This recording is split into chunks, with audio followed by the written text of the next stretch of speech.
भगवान नाम, भगवान लीला गुण, भगवत चिंतन, भगवत दासत्व छोड़कर जो विषय भोगों में केवल सुख चाहते हैं, मनमाने आचरण करते हैं, वे राक्षस हैं पक्का। सबसे इसीलिए कहते हैं मदिरापान बंद करो, मांस खाना बंद करो, पराई स्त्री से व्यभिचार करना बंद करो, दूसरे का बेईमानी से धन अपहरण करना बंद करो, नहीं तुम्हारा सर्वनाश कर देगा। हम उन पुत्रों से प्रार्थना करते हैं जिनके मां विराजमान हो। तुम्हें और किसी देवी देवता भगवान की आराधना करने की दूसरे नंबर पर बात है, पहले नंबर पर मां की आराधना कर लो। अगर वो दुलार करके आशीर्वाद दे दे तो भगवान पीछे डोलेंगे, मान लेना। इसका प्रमाण है पुंडरीक जी ने अपने माँ पिता की आराधना की तो आज भी विठ्ठल भगवान के रूप में ठाकुर जी करुणा करके दर्शन दे रहे हैं सबको। माता पिता साक्षात भगवान का स्वरूप है, गुरु साक्षात भगवान का स्वरूप है, चराचर जगत साक्षात भगवान का स्वरूप है। ये हम कब जान पाएंगे? जब हम नाम जप करेंगे, जब हम धर्म से चलेंगे, जब हम भगवान की कथाएं सुनेंगे, धर्म शास्त्रों का स्वाध्याय करेंगे, सीधा वृंदावन का आश्रय, भगवत चरणारविंद का चिंतन, ये जरूरी है भाई। मनुष्य जीवन जीने के लिए हमारी बुद्धि शुद्ध रहे, ये बहुत जरूरी है नाम जप करना। नाम जप नहीं करोगे तो आपसे ऐसे ऐसे पाप हो जाएंगे। आप क्या समझते हो कल्पों नरक भोग करके भी पवित्र नहीं होंगे ये जीवात्मा? जो अपने माता पिता को ऐसे त्रास देकर मार डाले, जो ऐसा अपवित्र आचरण करे, जो शराब पिए रात दिन घूम रहे, कोई भगवत चिंतन, ऐसे के कल्पों नरक भोगना पड़ता है। रौरो नरक कल्प सतपरई, कल्पों सैकड़ों कल्प नरक भोग करके भी ये पवित्र नहीं होते, फिर यहाँ जन्मते हैं तो नाना प्रकार के ऐसे रोगों से ग्रसित, जो कोई पानी न दे तड़पते रहे, भगवत विमुख। कितने युग बीत जाएंगे, इनको रास्ता नहीं मिलेगा। अभी भगवान ने मानव जन्म दिया तो प्रमाद स्थिति, श्राप मिल जाए अच्छा लेकिन प्रमाद ना हो, तो साप से भोग कर हम पवित्र हो जाएंगे, लेकिन प्रमाद हमें नष्ट कर देगा। ऐसे पापाचरण प्रमाद के द्वारा हो जाते हैं जिनका कोई प्रायश्चित नहीं, कोई प्रायश्चित नहीं। यहाँ के दंड विभाग से तो आप बच सकते हो, लेकिन भागवतिक दंड विभाग, वहां किसी तरह का कोई भी तुम्हारा लेन देन नहीं चल पाएगा। वहां अवश्य में भोक्तव्यम कृतम कर्म शुभाशुभम, जो कर्म है वो तुम्हें भोगना ही पड़ेगा। यहाँ तो तुम हाथ जोड़ के बच सकते हो जैसे भी बच, लेकिन भगवान के विधान के आगे नहीं, वहां तो तुम्हें भोगना ही पड़ेगा। जो भगवान के नाम धाम से विमुख है, भगवत शरणागति से विमुख है, वो निश्चित राक्षस है, वो निश्चित दैत्य है, असुर है, वो प्राणी प्रेत है। हरिराम व्यास जी कह रहे हैं, मैं नहीं कह रहा, मेरे हृदय में बैठे हुए मोहन ठाकुर जी कह रहे हैं। तो जरत कंथा में काम दधदपि चकौपी न मनुष्यम, एक कांधे पे फटी हुई गुदड़ी है, शरीर में रज लगी हुई है और एक लंगोटी पहने हुए है। प्रगायन श्री राधा मधुपति रहा केली लहरिम, रात दिन प्रिया प्रीतम के प्रेम रस नित्य विहार रस से भरे हुए श्रीमद चतुरासी जी, केलीमाल जी, महावाणी जी, 42 लीला जी, ये सब बड़े अमृतमय पद हैं। इनमें अहोभाग्य है जो इन रस ग्रंथों का गायन करते हैं, जो रसवाणियां हैं इनका जो गायन करते हैं उनके धन्य भाग हैं। अर्थ तो सबकी सामर्थ्य नहीं है चिंतन करने की, गायन करने का अधिकार जो आचार्य शरणागत है उनको। आचार्य शरणागत यदि गायन करता है तो गायन मात्र से प्रिया प्रीतम के दर्शन और सहचरी भाव की प्राप्ति। 84 हरिवंश कृत पढ़े सुने निशिभोर, छुटी 84 भ्रमंते निर्खय जुगल किशोर। निर्खय जुगल किशोर भोर अरु रैन न जाने, पिए रूप रस मत हो कछु मन ही नाने। प्रेम लक्षणा भक्ति हो यही आनंदकारी, अरु वृंदावन वास सखी सुख के अधिकारी। सहचरी भाव का अधिकार प्राप्त हो जाता है चतुरासी जी के गायन मात्र से। प्रगायन श्री राधा मधुपति रहा केली लहरी, नित्य विहार रस प्रिया प्रीतम का जिन पदों में भरा हुआ है, जो सहचरियां आचार्य रूप से आई वही गाना चाहिए। ये कोई तुकबंदी नहीं है, समाधि भाषा है। प्रेम समाधि में डूबे हुए महापुरुष जो नित्य लीला देख रहे हैं वही रच रहे हैं। वन की कुंजन कुंजन डोलन देख रहे हैं, निक्षत निपट साकरी बीचिन पर सतनाहे निचोलन, वन की कुंजन कुंजन। कितने अमृतमय पद हैं। इन पदों का गायन करते हुए एक लंगोटी धारण किए हुए, शरीर में रज लगी हुई, फटे पुराने कपड़ों की गंथा, फलम वा मूलम वा किमपि दिवशांते कवलयन। पूरा दिन व्यतीत हो गया, शाम के एक बार जो मिला फल या मूल जो मिला उसे उधर में डाल लिया। टुकड़ा मिल गया ब्रजवासियों, कोई फल दे दिया, कोई कुछ, उसे उधर में निरपेक्ष होकर डाल। और आज दिन प्रिया प्रीतम के रस भरे पद गायन, जुगल मंत्र का जाप, नाम जप, वृंदावन की रज में पड़े रहना। बोले इससे जो बात बनेगी वो किन्हीं और साधनों से बनने वाली नहीं। और ये सब संयोग केवल कृपा से प्राप्त होता है। कदा वृंदारण्यम श्रवण रसन स्पर्शन निरीक्षण, घ्राणाद्यैर्मे भवति रस सिंधु स्रवदिव। कदा वा तल्लोकात्तर रस मदांधो मधुपतेर गुणानुचैरुच्चै सरस्वमी गास्यामि परितः।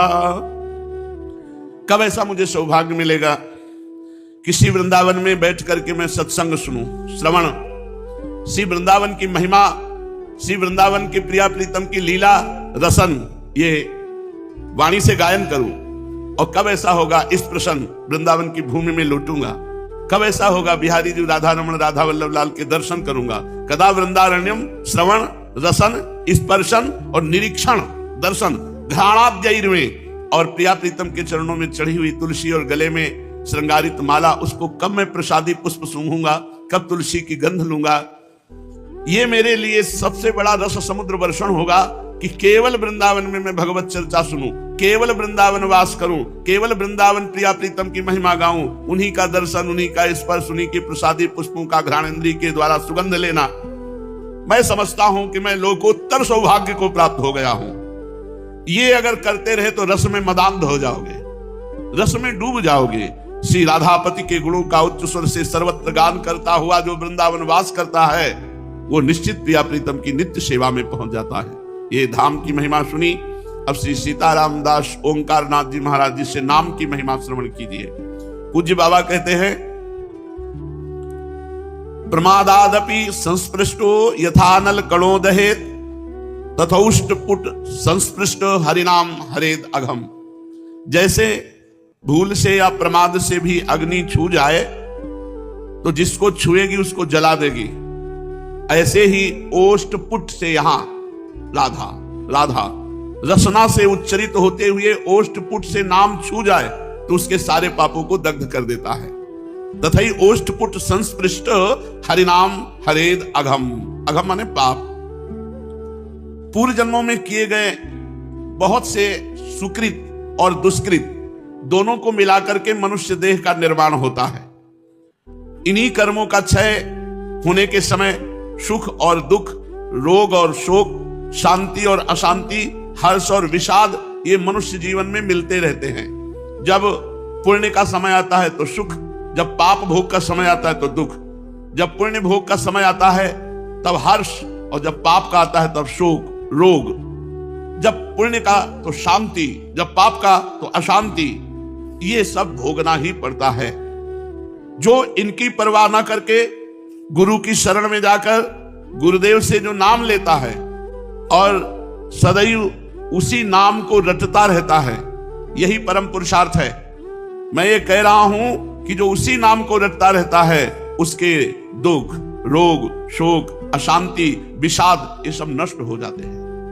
जब हमारे पूर्व शरीर बनाने वाले प्रारब्ध का नाश हो जाता है और पूर्व संचित कर्मों का नाश हो जाता है तो हमारा आवागमन खत्म हो जाता है। मैं ये कह रहा हूं कि अज्ञान रूपी अंधकार से भरे इस संसार मार्ग पर केवल भगवान का नाम ही तुम्हें ऐसी सामर्थ्य प्रदान करेगा कि अब अगला जन्म नहीं होगा, क्योंकि संचित कर्म को नष्ट करके प्रारब्ध को भोगवा के क्रियमाण को निष्प्रभावित कर देगा।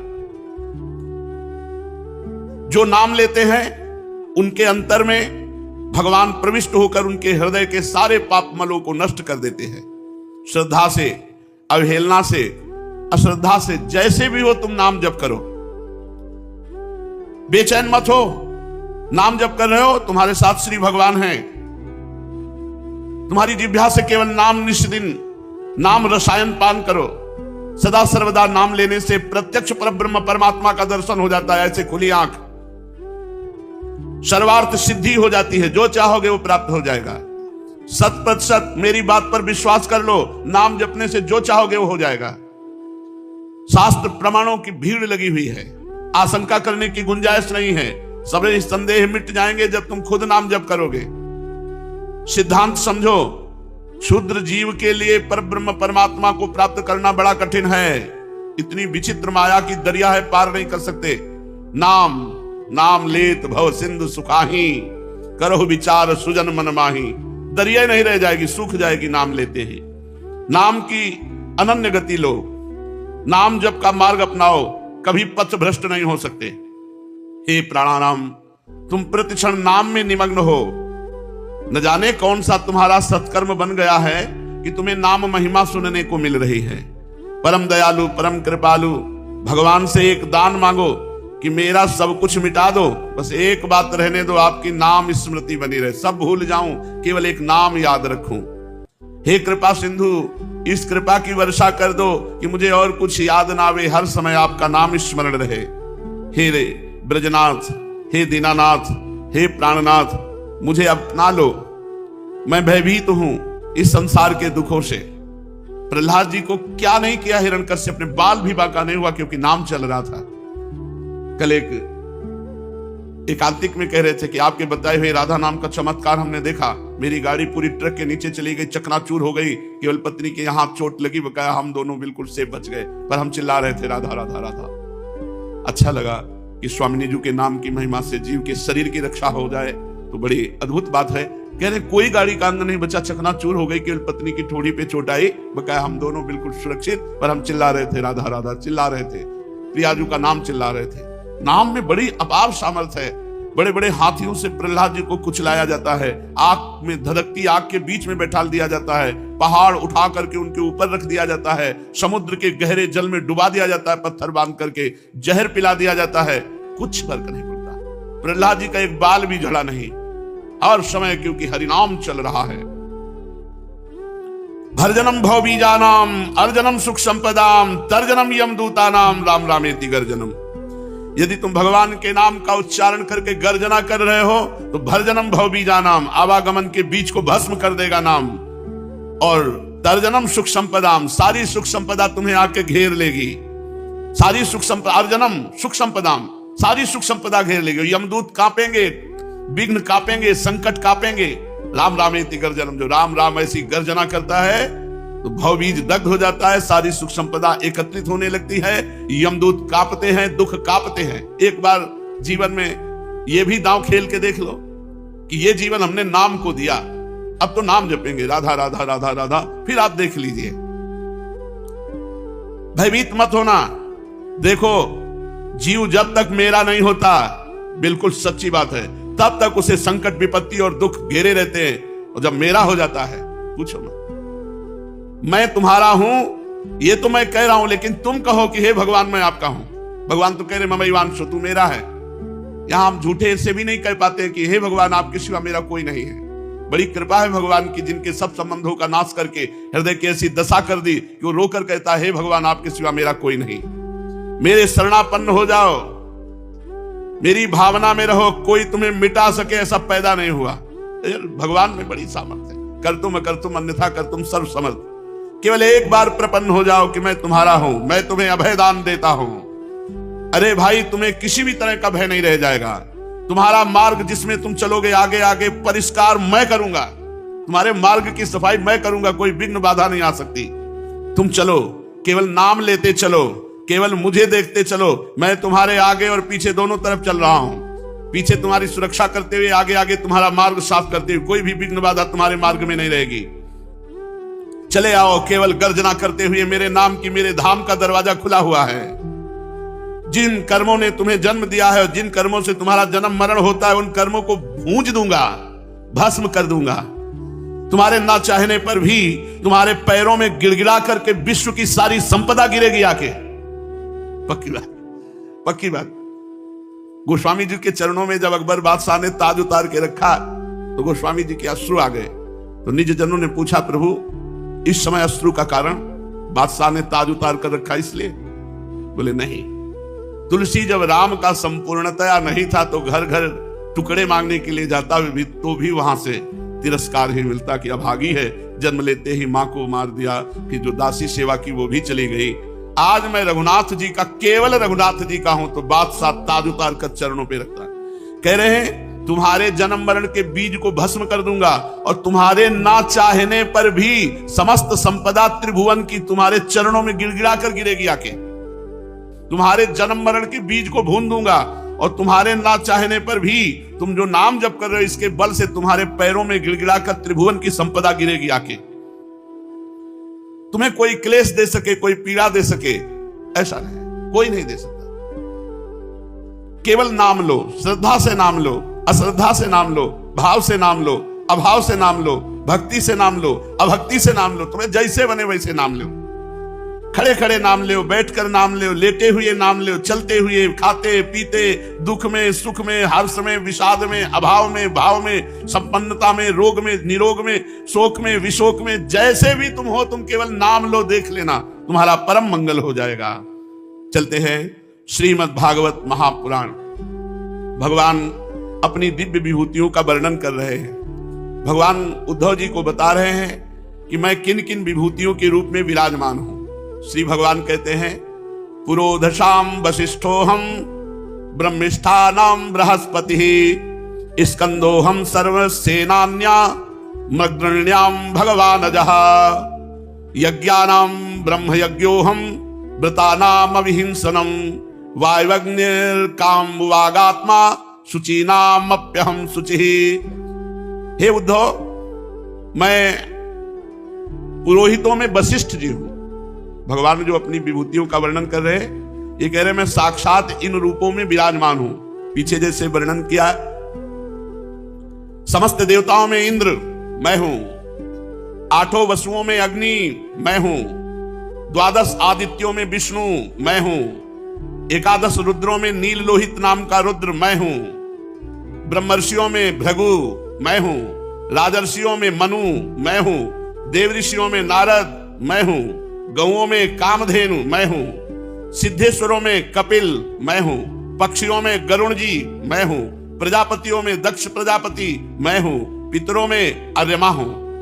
प्रिय उद्धव, मैं दैत्यों में दैत्यराज प्रहलाद, नक्षत्रों में चंद्रमा, औषधियों में सोमरस, यक्ष राक्षसों में कुबेर मैं हूं, मैं गजराजों में एरावत, जल निवासियों में उनका प्रभु वरुण, तपने और चमकने वालों में सूर्य मैं हूं। साक्षात भगवान तप रहे सूर्य के रूप। मनुष्यों में राजा मैं हूं, घोड़ों में उच्चश्रवा, धातुओं में सोना, दंडधारियों में यमराज, सर्पों में वासुकी, नागराजों में शेषनाग, सींग और दाढ़ वाले प्राणियों में उनका राजा सिंह, आश्रमों में सन्यास, वर्णों में ब्राह्मण, तीर्थों में गंगा जी, जलाशयों में समुद्र, अस्त्र शस्त्रों में धनुष, धनुर्धारियों में त्रिपुरारी भगवान शंकर मैं हूं।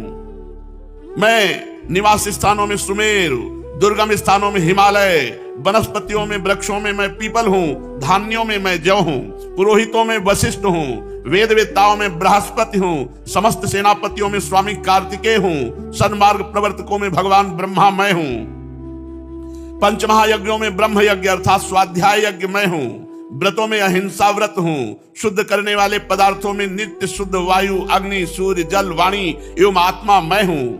8 प्रकार के योगों में मैं मनोनिरोध रूप समाधि हूं, विजय के इच्छुकों में रहने वाला मैं नीति बल हूं, कौशलों में आत्मा और अनात्मा का विवेक रूप कौशल हूं, ख्यातिवादियों में विकल्प हूं, स्त्रियों में सतरूपा हूं, पुरुषों में स्वयंभू मन हूं, मुनीश्वरों में नारायण हूं, ब्रह्मचारियों में सनक सनंदन सनातन सनत कुमार हूं, मैं धर्मों में कर्म संन्यास, ऐशनात्रय के त्याग द्वारा संपूर्ण प्राणियों को अभयदान रूप सच्चा संन्यास हूं, अभय के साधनों में आत्मस्वरूप का अनुसंधान हूं, अभिप्राय गोपन के साधनों में मधुर वचन एवं मौन मैं हूं, स्त्री पुरुष के जोड़ों में मैं प्रजापति हूं, जिनके शरीर के 2 भागों से पुरुष और स्त्री का पहला जोड़ा प्रकट हुआ।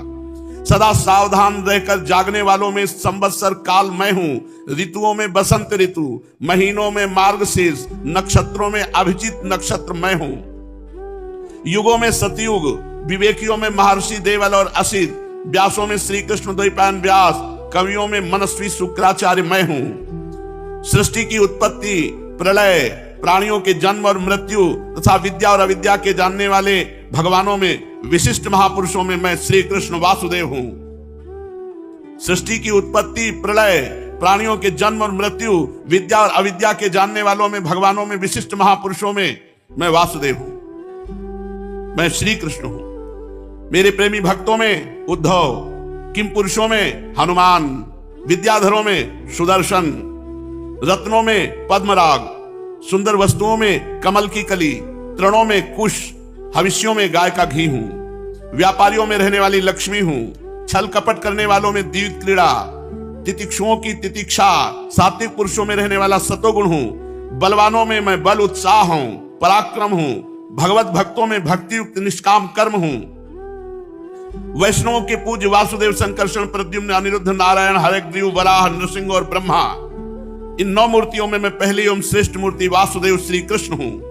मैं गंधर्वों में विश्वावसु हूं, अप्सराओं में ब्रह्मा जी के दरबार की अप्सरा पूर्व चित्ती मैं हूं, पर्वतों में स्थिरता, पृथ्वी में शुद्ध अविकारी गंध मैं हूं, मैं जल में रस हूं, तेजस्वियों में परम तेजस्वी अग्नि हूं, सूर्य चंद्रमा तारों में प्रभा, आकाश में उसका एकमात्र गुण शब्द मैं हूं। उद्धव जी, मैं ब्राह्मण भक्तों में बलि, वीरों में अर्जुन, प्राणियों में उनकी उत्पत्ति स्थिति और प्रलय हूं। मैं ही पैरों में चलने की शक्ति हूं, मैं ही वाणी में बोलने की शक्ति हूं, मैं ही पायों में मल त्याग की शक्ति हूं, हाथों में पकड़ने की शक्ति हूं, जनेंद्री में आनंदो भोग की शक्ति हूं, त्वचा में स्पर्श की, नेत्रों में दर्शन की, रसना में स्वाद लेने की, कानों में श्रवण करने की, नासिका में सूंघने की शक्ति मैं ही हूं। समस्त इंद्रियों की इंद्रिय शक्ति मैं ही हूं। पृथ्वी, वायु, आकाश, जल, तेज, अहंकार, महातत्व, पंचमहाभूत, जीव, अव्यक्त, प्रकृति, सत्व, रज, तम, उनसे परे रहने वाला ब्रह्म, ये सब मैं ही हूं। इन तत्वों की गणना, लक्षणों द्वारा उनका ज्ञान, तत्व ज्ञान रूप उसका फल मैं ही हूं। मैं ही ईश्वर हूं, मैं ही जीव हूं। स्पष्ट कह दिया भगवान ने, मैं ही ईश्वर हूं, मैं ही जीव हूं। जीव अपने स्वरूप को देखे तो जानत तुम्हें तुम्हें हो जाए, वो भगवत स्वरूप है।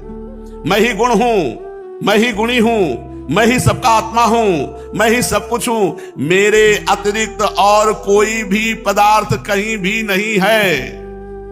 उद्धव, यदि मैं गिनने लगूं तो किसी समय परमाणुओं की गणना तो कर सकता हूं, परंतु अपनी विभूतियों की गणना नहीं कर सकता, क्योंकि जब मेरे रचे हुए करोड़ करोड़ ब्रह्मांडों की भी गणना नहीं हो सकती तो मेरे विभूतियों की गणना तो हो ही कैसे सकती है।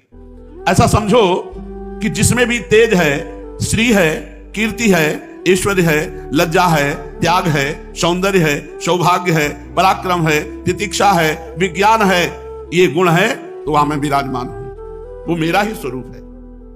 उद्धव, मैंने तुम्हारे प्रश्न के अनुसार संक्षेप से विभूतियों का वर्णन किया। एक बात और सुन लो, ये सब परमार्थ वस्तु नहीं है। क्या ये जो वर्णन किया गया, एक केवल भगवान ही भगवान है। ऐसे श्रीमद् भागवत कह के सुखदेव जी ने कह दिया, ये सब केवल वाणी का विलास मात्र है। सब पे पानी फेर दिया। एक केवल भगवान सत्य है और सब वाणी का विलास मात्र। ये परमार्थ वस्तु नहीं है, मनोविकार है। क्योंकि मन से सोची और वाणी से कही भई वस्तु परमार्थ नहीं होती, ये एक कल्पना है। जितना सुने ना, ये सब भगवान अपने आप से आप रचना के इसलिए कह रहे, सब मनोविकार मात्र, कल्पना मात्र, सत्य नहीं है, क्योंकि सत्य मैं हूं। इसलिए तुम वाणी को स्वच्छंद भाषण से रोक दो, मन के संकल्प विकल्प बंद करो, इसके लिए प्राणों का संयमन करो, इंद्रियों का दमन करो, सात्विक बुद्धि के द्वारा प्रपंचाभिमुख बुद्धि को शांत करो, फिर तुम्हें संसार के जन्म मृत्यु रूप विहर मार्ग में नहीं भटकना पड़ेगा। वाणी को मौन करो, मन को निसंकल्प करो, इंद्रियों को दमन करो, सात्विक बुद्धि से प्रपंचाभिमुख बुद्धि को शांत करो, तो तुम्हें इस संसार में जन्म मरण रूपी चक्र में नहीं पड़ना पड़ेगा।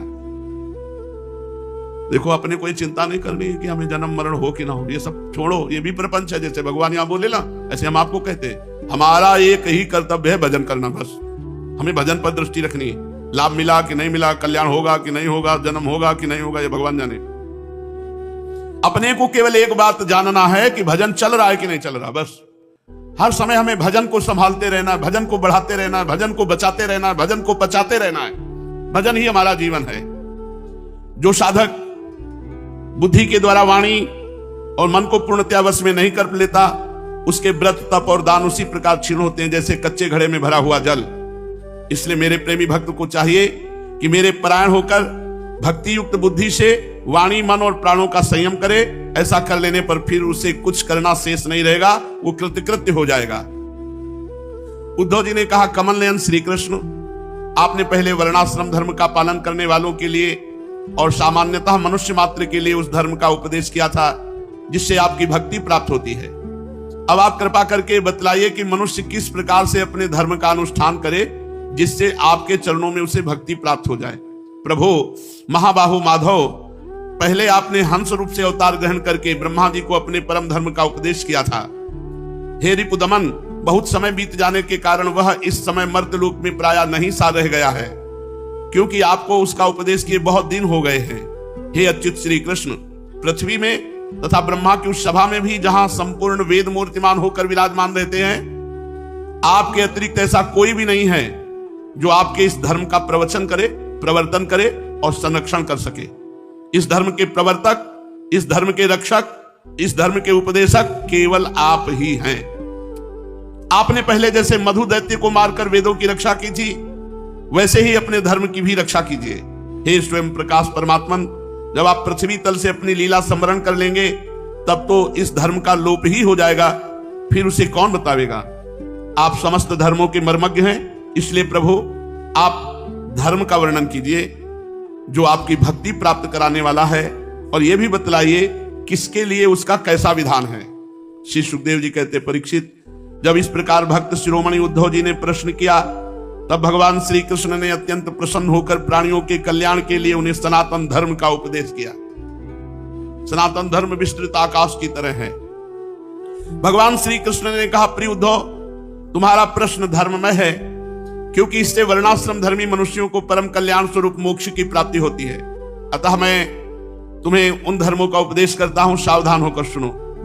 जिस समय इस कल्प का प्रारंभ हुआ था और पहला सतयुग चल रहा था, उस समय सभी मनुष्यों का एक ही वर्ण होता था, हंस। हंस नामक एक ही वर्ण होता। उस युग में सब लोग जन्म से ही कृतकृत्य होते थे, इसीलिए उसका एक नाम कृतयुग भी है।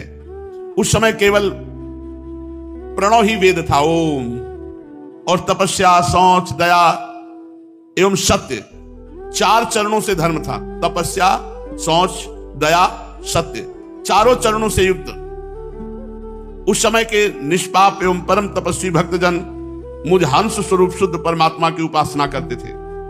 परम भाग्यवान उद्धव, सतयुग के बाद त्रेता युग का आरंभ होने पर मेरे हृदय से श्वास प्रश्वास के द्वारा ऋग्वेद, सामवेद और यजुर्वेद रूपी त्रयी विद्या प्रकट हुई।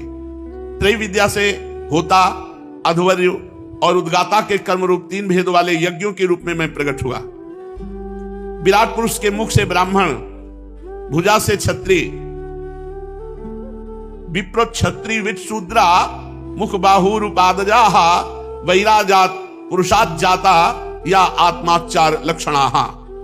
ब्राह्मणोस मुखमासीत बाहु राजन्या कृता उरु तदस जद्वैस्या पदभ्यागमं शूद्रो जायते। वेद कहता है विराट पुरुष के मुख से ब्राह्मण, भुजा से क्षत्रिय, जंघा से वैश्य और चरणों से शूद्रों की उत्पत्ति हुई। उनके स्वभाव के अनुसार आचरण से उनकी पहचान होती है। उद्धव जी, वो विराट पुरुष मैं ही हूं, इसलिए मेरे ही उरु स्थल से गृहस्थाश्रम, हृदय से ब्रह्मचर्याश्रम, वक्षा स्थल से वानप्रस्थ और मस्तक से संन्यासाश्रम की उत्पत्ति हुई। इन वर्ण और आश्रमों के पुरुषों के स्वभाव भी इनके जन्म स्थानों के अनुसार उत्तम, मध्यम और अधम हो गए। उत्तम स्थानों से उत्पन्न होने वाले वर्ण और आश्रमों के स्वभाव उत्तम और अधम स्थानों से उत्पन्न होने वाले लोगों के अधम हुए। सम, दम, तपस्या, पवित्रता, संतोष, क्षमाशीलता, सीधापन, मेरी भक्ति, दया और सत्य, ये ब्राह्मण के स्वभाव हैं। अगर ये स्वभाव कहीं भी मिले तो ब्राह्मण है। सम, दम, तपस्या, पवित्रता, संतोष, क्षमाशीलता, सीधापन, मेरी भक्ति, दया और सत्य, ये ब्राह्मण के स्वभाव हैं। तेज, बल, धैर्य, वीरता, सहनशीलता, उदारता, उद्योगशीलता, स्थिरता और ब्राह्मण भक्ति और ऐश्वर्य, ये क्षत्रिय वर्ण के स्वभाव हैं। आस्तिकता, दानशीलता, दंभहीनता, ब्राह्मणों की सेवा, धन संचय से संतुष्ट न होना, ये वैश्य वर्ण के स्वभाव हैं। ब्राह्मण, गौ और देवताओं की निष्कपट भाव से सेवा करना, जो कुछ मिल जाए उसी में संतुष्ट रहना, ये चतुर्वर्ण के स्वभाव है। अपवित्रता, झूठ बोलना, चोरी करना, ईश्वर और परलोक की परवाह न करना, झूठ मूठ झगड़ा करना, काम, क्रोध एवं तृष्णा के वश में रहना, ये नीच स्वभाव है। अपवित्रता, अपवित्र रहना, झूठ बोलना, चोरी करना, ईश्वर और परलोक की परवाह न करना, झूठ मूठ झगड़ा करना, काम, क्रोध और तृष्णा के वश में रहना, ये नीच जनों के स्वभाव है। जिसमें लक्षण पाए जाए वो नीच है, कोई भी हो। देखो, धैर्य पूर्वक विचार कर इस पावन भूमि पे बैठ के आपकी क्या रचना है। जो अहंकार करते हो तो आपकी रचना क्या है, आपने क्या पैदा किया है। आपने अपनी बुद्धि बनाई है, अपना मन बनाया है, अपना शरीर बनाया है, अपना स्वभाव बनाया है, क्या बनाया है। या आप भी हमारे भगवान के अंश हैं और ये सब कुछ भगवान के द्वारा ही रचा गया है। तो फिर आपको बंधन क्यों, कष्ट क्यों, दुर्गति क्यों? क्योंकि आप ऐसा नहीं मानते हैं।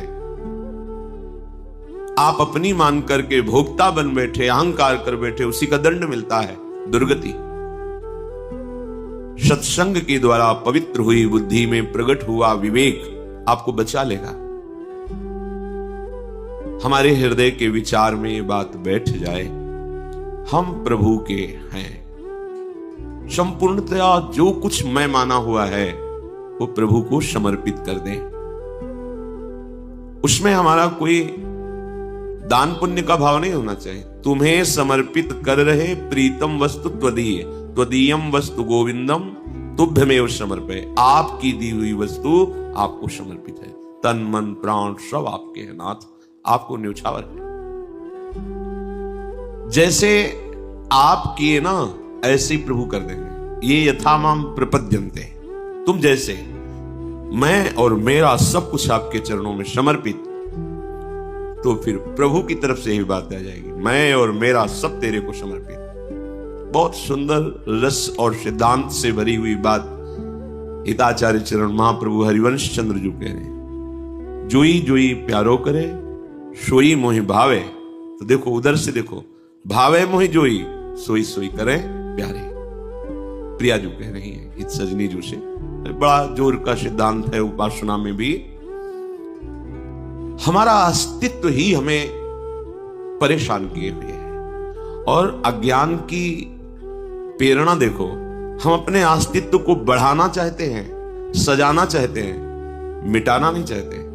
जिसने अपने अस्तित्व को मिटा दिया वही परमानंद में निमग्न हो गया।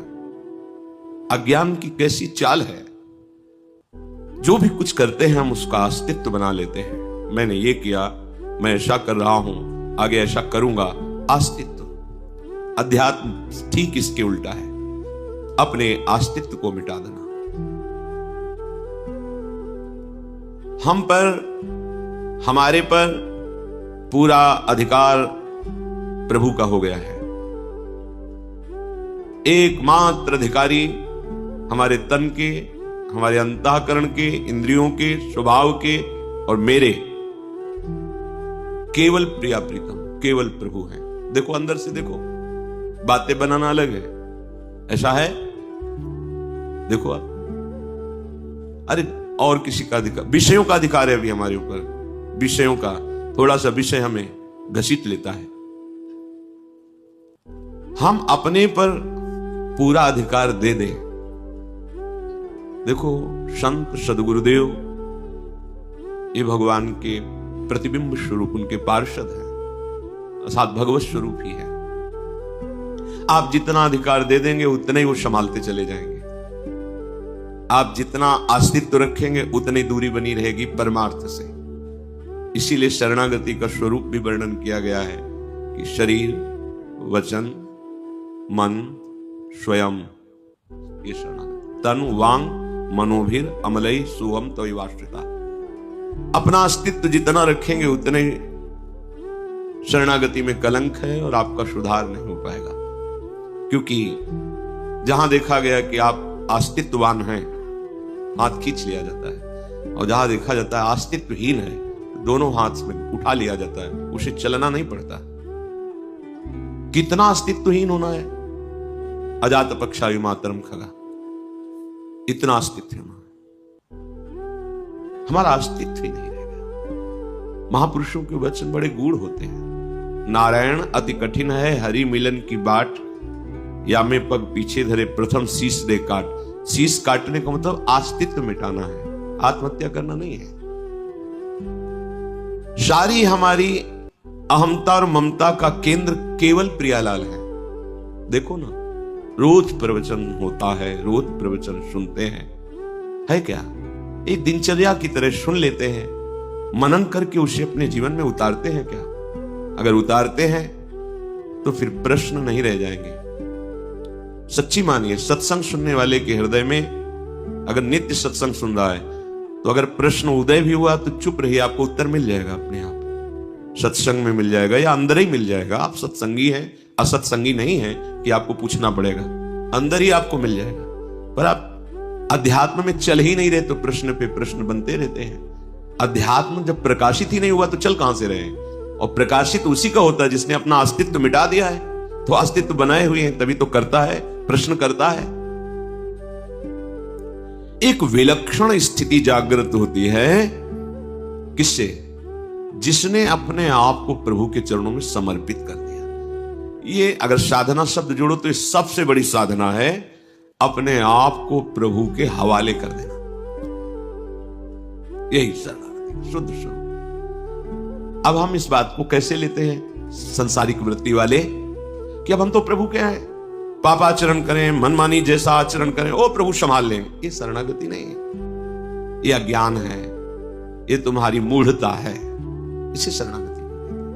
प्रतिकूलस्य वर्जनम, प्रतिकूल तुम्हारी गति हो रही हो, तुम शरणागत हो। कैसे शरणागत हो?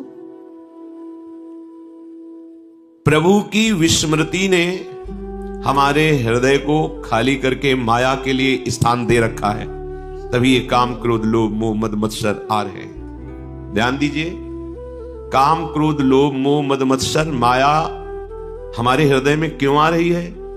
क्योंकि प्रभु की विस्मृति करके हमने हृदय खाली करके दे दिया है।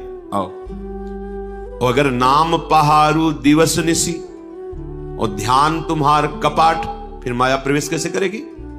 रात दिन नाम का पहरा है, भगवत ध्यान का दरवाजा बंद है, कैसे प्रवेश करेंगे? काम क्रोध लोभ मोह मद मत्सर।